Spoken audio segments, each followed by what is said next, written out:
Coming up on FYI. What's your plan to increase confidence in our amazing NHS? We're reforming and changing the NHS so that it works even better for the future. It's unlikely that the UK or the world will entirely run out of water ever, but what is very likely, and what is happening already in many parts of the world, is that we are using more water than there is available. The most exciting thing I've done is feed all the animals because they're my favourite thing on earth. This is FYI, where we bring you all the latest top news stories from the UK and around the world. It's hard to believe there's a world water crisis, when here in the UK we often get a lot of rain. But this week is World Water Week, where experts and campaigners are highlighting the biggest water problems the world is facing. In some parts of Africa and Asia, families have to walk miles to collect water from rivers, which can be dirty or even dangerous. The United Nations says that around a quarter of the world's population don't have safe drinking water, and almost half don't have proper toilet facilities. And because of climate change and population growth, a shortage of water is affecting more and more people. Over here in the UK, parts of England and Wales are officially in drought, after the driest 6 months in almost 50 years. At the moment, we're lucky the drought hasn't affected the water running to our houses. But if the dry weather continues, and if households and water companies aren't more careful with their supply, many are warning that we could face water restrictions, and farmers won't be able to properly water their crops. We asked Sky News climate reporter Victoria Seabrook if the UK is running out of water and what's being done to help. It's unlikely that the UK or the world will entirely run out of water ever, but what is very likely, and what is happening already in many parts of the world, is that we are using more water than there is available, particularly clean water. It's things like people moving to cities, so water systems weren't designed to cope with that number of people, more demands from farming, but the big overarching trend is climate change. Climate change is disrupting the world's natural water cycle. It is making droughts more intense. That means that more water is licked off rivers and reservoirs. And then when more water evaporates, that means that when it rains more heavily. When it rains really heavily, it's hard to capture that water. Systems weren't quite designed to cope with that, although the government and the water industry are doing things to address that. Things like plans to build 9 or 10 new reservoirs. There's also going to be many more smart meters in our homes. So these are devices that measure how much water that we use, and we're charged accordingly, and that incentivizes people to reduce how much they use. Next up, 10-year-old Ravi wanted to share his experience of having a brain tumour and how he has been campaigning for better healthcare ever since. This is his story in his own words. Your voice has the power to change the world. When I was 6, I was diagnosed with a brain tumour.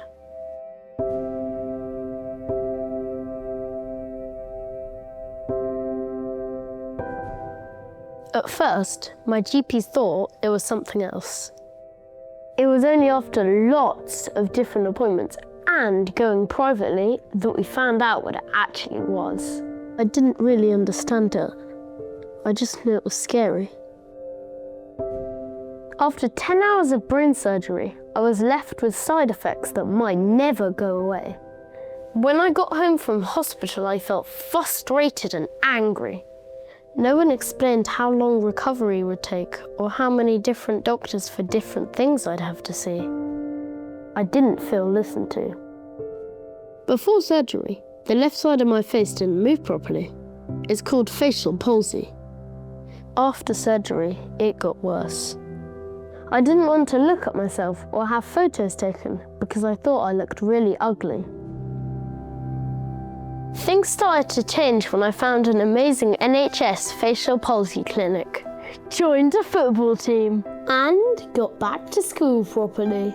That helped me rebuild my confidence. A year after surgery, I asked my mum what the silver lining of my brain tumour could be. She said maybe people might want to hear my story. That inspired me to take action. I released a charity single, organised a fashion show with kids like me who have brain tumours, and led a choir on Britain's Got Talent. I even got the chance to take my story to the very top and ask the Prime Minister himself what he plans to do to make the NHS work better.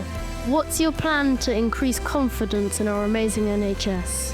What we've done, Ravi, is to make sure that we've invested more money in our NHS. We need specialist staff to deal with operations, but we're also reforming and changing the NHS so that it works even better for the future. Looking back, I wouldn't change what happened to me because it's given me experiences, both good and bad, that have made me who I am. Today I get messages from people all over the world saying my story has helped them. Being a kid doesn't mean you don't have a voice. It doesn't mean we don't have the power to change the world, but only you can tell your story. So what are you gonna do with the power of your voice? This next story really caught our eye this week. 6-year-old animal lover Max has made the news for becoming Britain's youngest zookeeper, after spending his summer holidays helping out at Chessington Zoo. It's not the first time Max has made headlines. Earlier this year, he made a special birthday card to mark the 99th birthday of his hero, TV wildlife presenter Sir David Attenborough.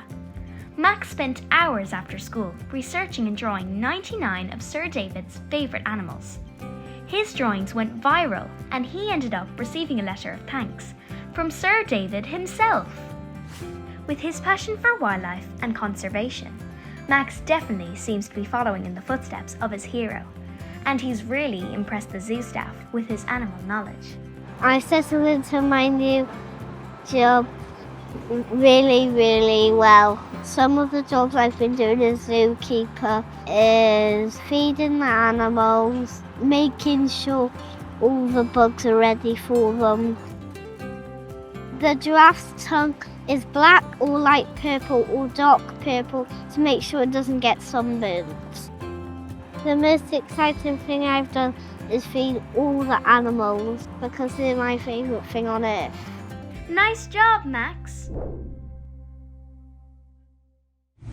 Now, as pupils in Scotland are already back at school, with the rest of the UK following next week, we're going to finish the show with some back-to-school advice from teacher influencer Mr. P to help with any first week wobbles. Hello, Mr. P here, and I just want to share a handful of useful tips for any student that is feeling a little bit nervous, worried or anxious about going back to school. The first tip is to say that I think everyone feels a little bit nervous going back, so don't think that you're the only one. It is completely normal to feel a little bit worried. Even I'm a bit worried as a teacher, and I've been doing this job longer than most of you have even been alive. My second little tip is try and be as organised as you can the night before. So making sure you've got all your uniform ready, everything in your backpack, your lunch sorted, and that just makes the morning routine that little bit less stressful. And even though this makes me sound like a really boring grown-up, your sleep is so important. So try and avoid a late night. Have a good hour before going to bed, screen free, maybe read a book, have a bath, try and relax so you can have the best night's sleep. Now, some students, when they focus on going back to school, just think about the negatives. Like there are any negatives about going back to school? I can't believe that. But what I want you to do is try and focus more on the positives, and there are plenty of them. Think about seeing your friends you might not have spoken to over the summer holidays. Try and think about those exciting subjects that you love learning about, or those teachers that make you feel so special when you're in their lesson. My final tip for this little video is if you are feeling a little bit worried about something to do with school, please go and speak to someone. Go and speak to a trusted adult, a friend. Don't keep that problem inside, even if it's a case of speaking to a teacher in your school, because once you start talking about it, you soon realise that that problem isn't anywhere near as bad as you think. So I hope you found those tips useful. Best of luck for the new school year. I know you're going to do brilliant work, and your teacher's going to be so proud of you.